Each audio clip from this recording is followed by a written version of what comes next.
getting into like the next sort of like features that we now have with MCF. In order to support as many sales channels as possible, we've introduced a couple of new features to MCF that we think are really exciting for sellers. The first is unbranded packaging. So this is a huge feature request that we've gotten around, hey, if I have my own sales channel, I don't want an Amazon box to show up to my customer's door, which we think makes total sense. And so we've implemented that this year.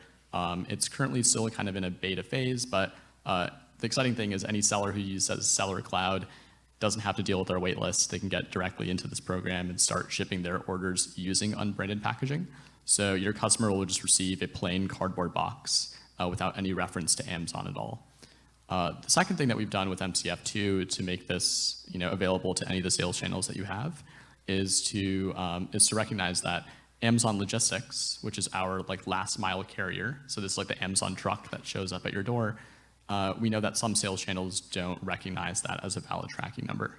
And so we also now have a feature where you can actually block Amazon Logistics from being used for whichever orders you want.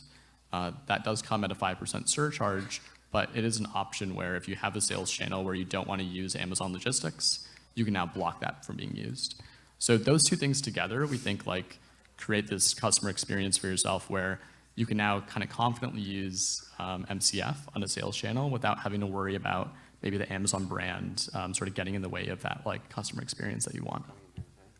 And I'll just add to that these two new features, the unbranded packaging and the blocking Amazon Logistics as a carrier, so you don't get the tracking number of Amazon, those two features can be controlled from Sellercloud dashboard. So you don't even need to go to your Seller Central account. You can just set it as a rule on Sellercloud. And then every time we get an order from Sellercloud, it's being flagged with the rules that you set. So then we know not to ship it in the Amazon truck or not to ship it in an Amazon box. So it's very easy to use and you do it once. So for a specific marketplace, you set this rule. For another marketplace, you can set another rule.